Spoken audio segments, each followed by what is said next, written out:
Pemirsa, berkas perkara Jaksa Pinangki Sirna Malasari telah siap disidangkan. Jaksa Pinangki disangkakan kasus korupsi dan kasus tindak pidana pencucian uang.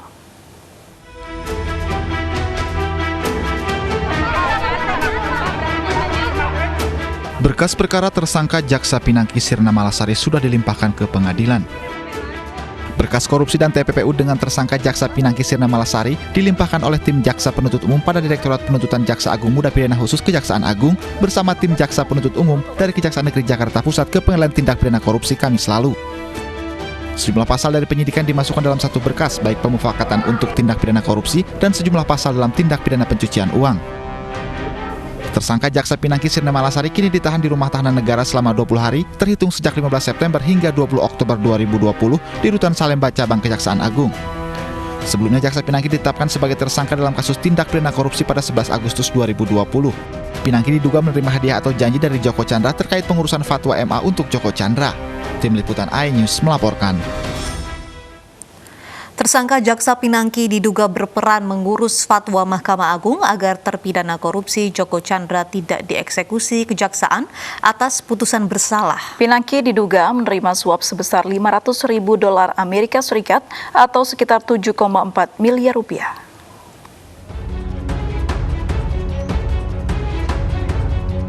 Jaksa Pinangki Sirna Malasari diduga pernah ke luar negeri pada tahun 2019 lalu, yaitu ke Malaysia dan Singapura, yang diduga bertemu dengan Joko Chandra yang berstatus buron.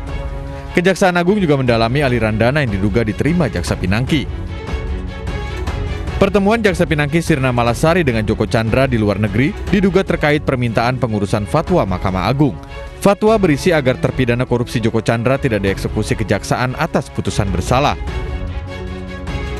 Karena perannya itu, Pinangki diduga menerima $500.000 Amerika Serikat atau setara 7,4 miliar rupiah dari Joko Chandra.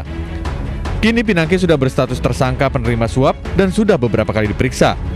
Jaksa Pinangki pun masih ditahan di Rutan Salemba Cabang Kejagung sejak 11 Agustus lalu untuk memudahkan proses pemeriksaan.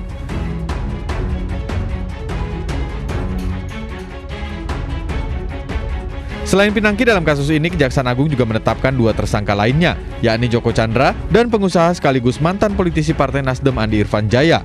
Kejaksaan pun kini masih mendalami peran Andi Irfan. Tim Liputan iNews melaporkan.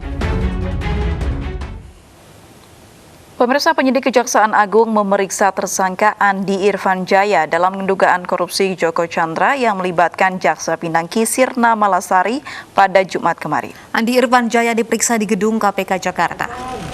Andi Irfan keluar dari gedung KPK dengan mengenakan rompi tahanan Kejaksaan Agung.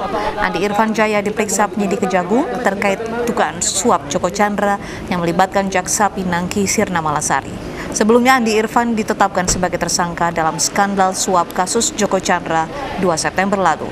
Andi Irfan diduga berperan sebagai perantara suap dari Joko Chandra ke Jaksa Pinangki Sirna Malasari terkait kepengurusan fatwa MA.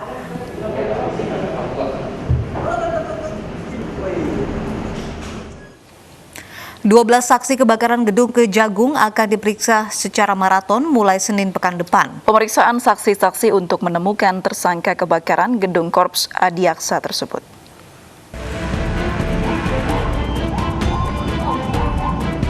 Mulai Senin pekan depan, penyidik akan memeriksa secara maraton 12 saksi kebakaran gedung utama Kejaksaan Agung.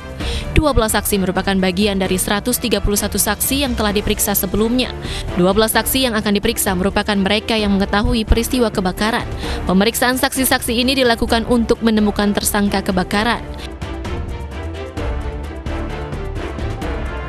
Tim gabungan telah menggelar perkara kasus kebakaran gedung utama Kejaksaan Agung Jumat siang kemarin. Seluruh peserta gelar perkara sepakat untuk menaikkan status dari tahap penyelidikan ke penyidikan. Kita melaksanakan gelar bersama-sama